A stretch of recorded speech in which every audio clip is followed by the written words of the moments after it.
The landscape around the community of Sachs Harbour, N.W.T. is changing. The shores of Banks Island are eroding and hills are slumping into lakes.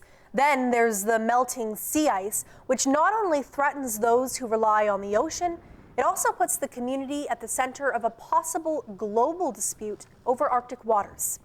The changes are a concern for many, but this isn't the first major change the community has navigated.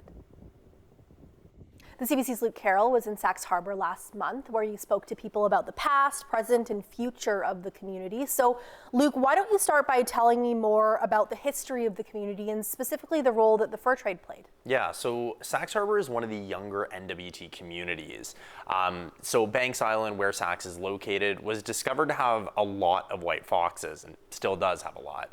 And in the early 1900s, that fur was a very popular fashion item. So N.W.T. trappers would head out on the land close to modern-day Sachs Harbour to get pelts.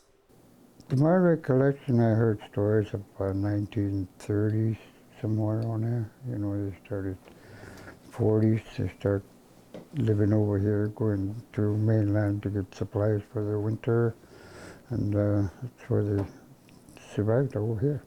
So John Lucas Sr. Is an elder who grew up in the community. He says his father moved there in 1958. So it was initially a seasonal place. People came to trap as many foxes as they could, but then things began to change. So in 1929, 1930, the average white fox pelt went for about $32.94. That's the equivalent to around $600 today. Today, that pelt costs about $85. So now, few people continue that trade. Many do still rely, though, on traditional harvesting, hunting, and fishing. But even those trades are also being threatened by changes. I'm just blown away by the price difference from 1929 until now.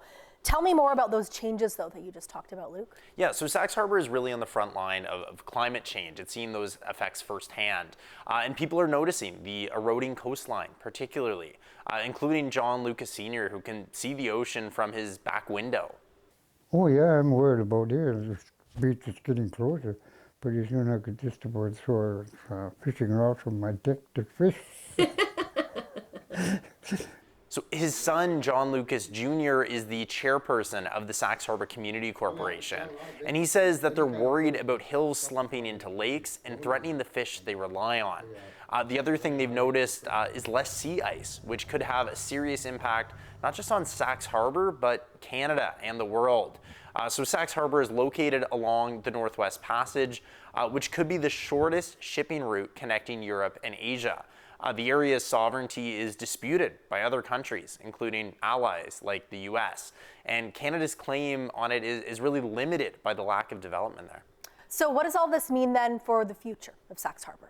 Yeah, so Lucas Jr. says that if Canada does prioritize developing and staking Canada's claim on this sea lane, Sachs Harbour could be key and could benefit from this.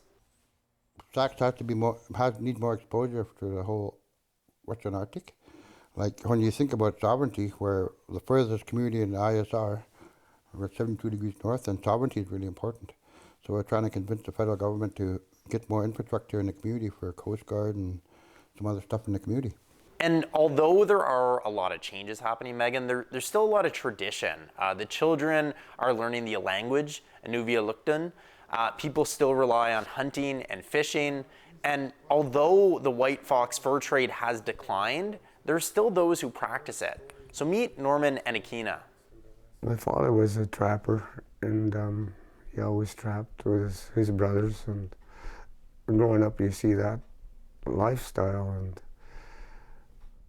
as one of the four brothers, I really fell in love with his, way of life. And at grade 6, I didn't go back to school. I just went trapping with my father, and from then on, I trapped and lived off the land most of the years.